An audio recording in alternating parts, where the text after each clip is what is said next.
I was listening to General Lucas kanina. You confiscated millions of pesos. Where's the money now? As part of the evidence, Your Honor. Ano mo Nasa korte po. masabi mo na evidence yan at large ngayong ano eh. Because under the law, you have to deposit that the following day. Bawal yun. So my question is, where's the money right now? Kasama po yung evidence confiscated doon sa sinasubmit po natin sa korte. So basically, yung mga confiscated na money is deposited sa court po, Your Honor. How about the rest? Wala pong the rest, Can you Your Honor. produce the 7 million to us? Siguro kailangan nating sabihan yung korte, Your Honor. Okay, It is not with us, I'll Your make a Honor. motion to that. You submit that in the next committee hearing. I want certification coming from the court that you deposited 2 million, 3 million, and so on and so forth.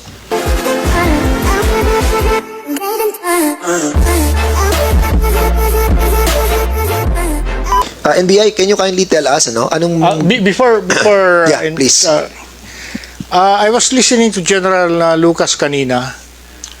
You confiscated millions of pesos. Where's the money now?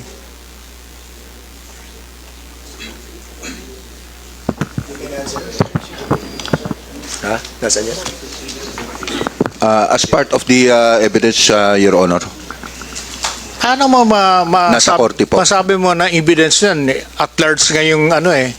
Because under the law, you have to deposit that the following day. Bawal yun. So my question is, where's the money right now? Hindi naman lahat na na-confiscate ninyo na nahuli yung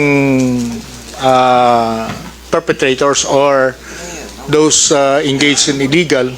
But there are also na tumakbo, especially yung mga sabong-sabong, pagtakbo niyan, may pera. My question is, where's the money right now? Yung mga cases na na-file through regular filing, ibig sabihin wala yung tao, Your Honor. Kasama po yung evidence confiscated doon sa sinasubmit po natin sa korte. So basically, yung mga confiscated na money is deposited sa court po, Your Honor.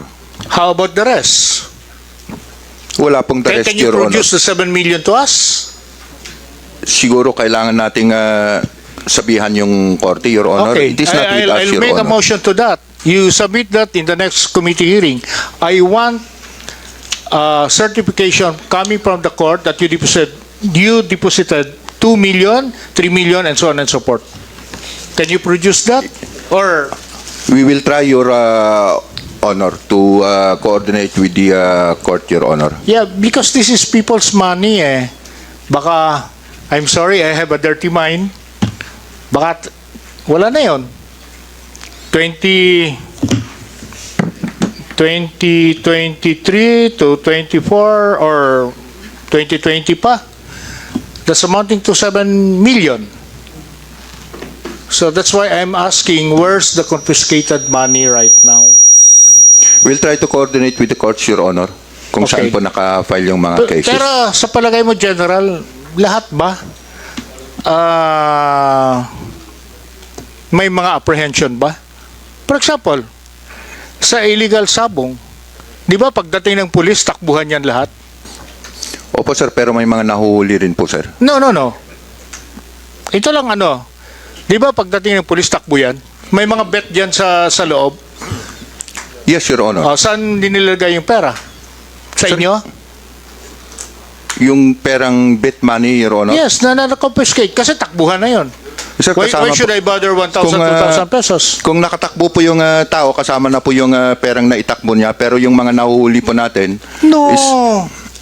I will disagree with you, General Lucas. Kasi pagtakbo ng tao, he or she don't mind the money that he put it there. Ang nasa mind niya, paano ako maka-escape? So yung pera na naandyan, I'm asking, where's the money? Kasi sa pera ng tao. Your Honor, as one of That the... should be deposited to the Bureau of Treasury, eh. Anyway, can you submit that in the next, when the next committee hearing? Yes, Your Honor. With all the certification? Yes, Your 7 Honor. million yan, ha? Opo. As of ito. Yes, Your Honor. Otherwise, hindi naman ako magaling ng mathematics, pero I know pa little ano naman. Yes, Your Honor, Okay. we'll do that. Okay, Thank RD, you. pakisabit na lang po sa amin yung ating certificate. And Yes, at Your the same Honor. time, RD, can I ask kung ano yung conviction rate natin sa mga illegal gambling cases natin? Meron ba tayong how many are yung conviction rate? Kung ilan talaga yung na-convict na natin sa illegal numbers games? Meron ba tayong ganun? Or for that purpose, lahat na ng illegal gambling? As of this time, Your Honor, wala po kaming data with regards to the conviction rate, but we'll try to coordinate with the courts, Your Honor, Yeah, please. na makakuha. So, ang gawin na lang natin siguro yung category, lahat. Para makita natin kung ano yung mga illegal gambling na talagang mataas ang conviction rate sa mga mababang mga illegal gambling. Kasi iba-iba yan eh. Meron diyang bookies, meron diyang pekwa, o meron dyan yung beto-beto. O meron. Kasi yung mga yon, yung mga maliliit na yon, basically, alam natin, walang kita doon eh. Walang kita doon, kaya yun, hindi pinapansin yun eh. Pero pag nakita mo yung mga illegal numbers games, dito na tumataas, makikita mo. Doon sa presentation niya, kitang-kita natin, mataas yung illegal numbers games eh. Kaya makikita mo, kung kukumpara mo siya sa ibang illegal games that is being used by our people, kitang-kita mo yung illegal numbers games ang pinakamataas sa lahat. Di ba? Am I correct? Yes, Your Honor. Oh yes. Oh, in other words, kung gano'n na yun ang pinakamataas, so meaning there must be something on it. Dahil bakit mataas yun? Di ba? So before I recognize Congressman Paduano and Congressman Busita, the chair would like to recognize muna si General Leo Francisco. Yes, Mr. Chair, I can give you the conviction rate of Region 4A from the year 2021 until February 2024.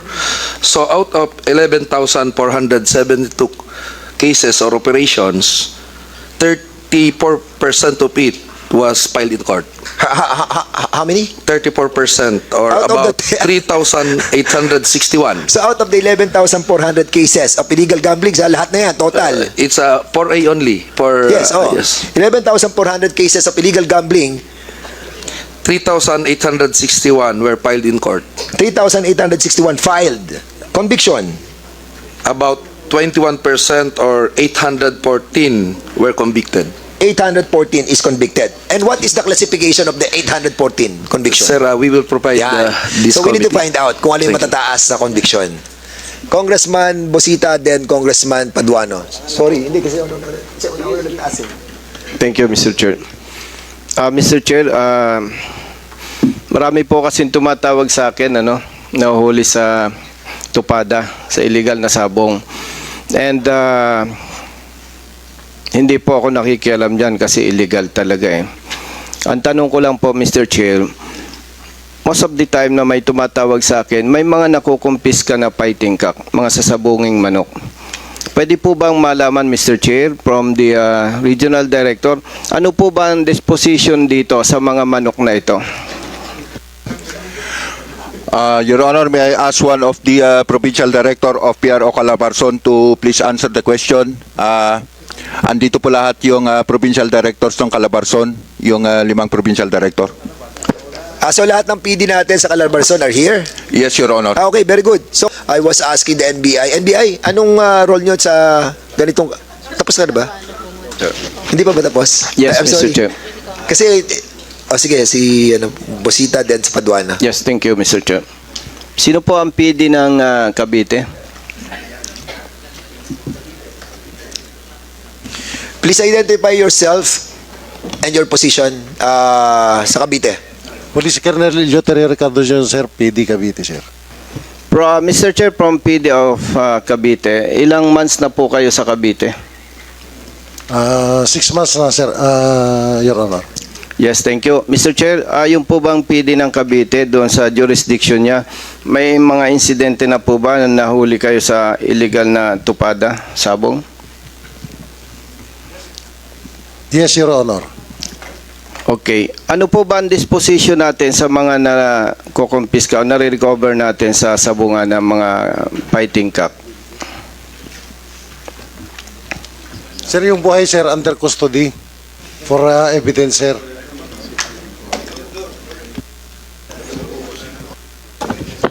Ano po? Pakiulit nga po, Mr. Chair.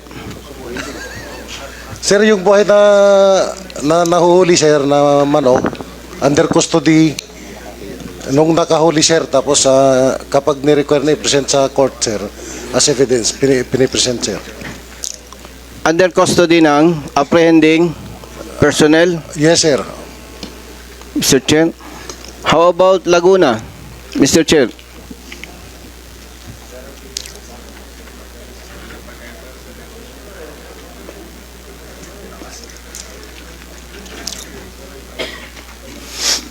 Mr. Chair, Your Honors, I'm Police Colonel Gavin Mel Unos, the Provincial Director of Laguna PPO, sir. Mr. Chair, pwede po bang malaman sa Provincial Director ng Laguna kung ilang months or year na siya as Provincial Director? I am barely 1 month old as your acting Provincial Director of Laguna, sir. I assume January 25, 2024, sir. So with your 1 month period dito sa Laguna, mayroon po ba kayong nahuli na illegal na tupada, sabong? Yes, Your Honor, we have 2 recorded tupada na operations, sir. Laguna PD, Mr. Chair, ano po ang disposition ninyo sa mga manok na nakukuha ninyo sa illegal na sabungan? Same with Cavite, sir. Those live cocks are under the custody of the apprehending officers and to be presented to the courts if By they the are way, required, sir. you are Cavite or Laguna? I'm from Laguna, sir. Laguna. Laguna PPO, sir. Laguna PPO. Okay. So ang disposition ninyo, sino ang nag-handle nitong manok na ganito? Apprehending officer, sir. Apprehending personnel. Yes, sir. Yes. Yes. Laguna, Batangas. How about Batangas, Mr. Chair? I am Police Colonel Samson Belmonte, the Provincial Director of Batangas, Your Honor.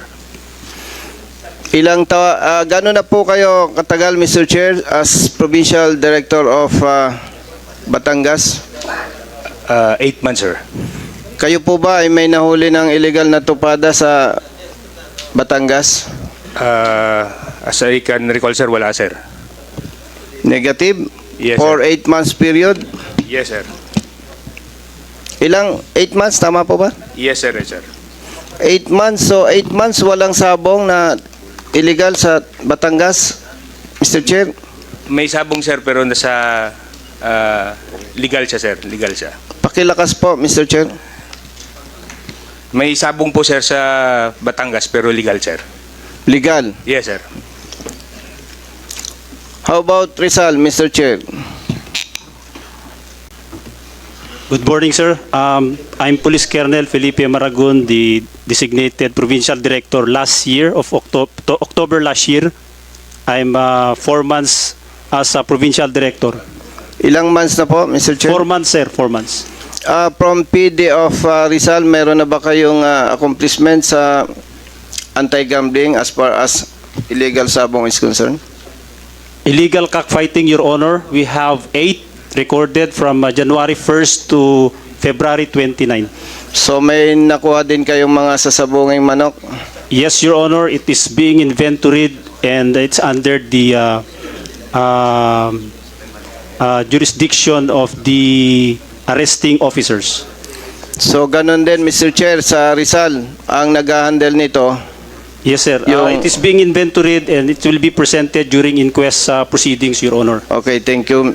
Mr. Chair, how about Quezon? Your Honor, Police Colonel Monte, Provincial Director of Quezon Province. Sir. Gano'n na po kayo katagal as PD of Quezon?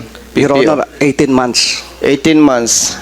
So meron din po kayong accomplishment sa anti-illegal gambling? Meron po, Your Sa Honor, from the sabong. moment I assume, hanggang ngayon, sir, a total of 272 na po yung huli namin sa tupada, Your Honor. So sino po ang nag-handle nitong mga nakuha ninyong manok? or fighting cock? Pagbuhay po sir ay nasa custody ng arresting yung arresting officer. Pagpatay naman sir ay pinipicturan and then dinidispose na Mr. sa mga Chair. patay na manok. Mr. Chair, pwede po bang i-require natin ng all provincial directors concerned to submit inventory with pictures ng mga sasabungay manok na nakumpiska nila sa mga illegal na tupada, Mr. Chair? Yes, we will be asking the PNP to submit to us the documents that being asked by Congressman Busita. Can you do that? Yes, Your Honor. Are you asking the Region 4? Yes, Mr. Chair, Sa PDs. for all PDs and Okay, in fairness Region to Mr. Chair, and in fairness to all PDs, yung effective date po nung nag-assume sila up to present. Okay. Is that all? Yes, Mr. Chair. Thank Congressman you. Paduano, please. Thank you, Mr. Chairman.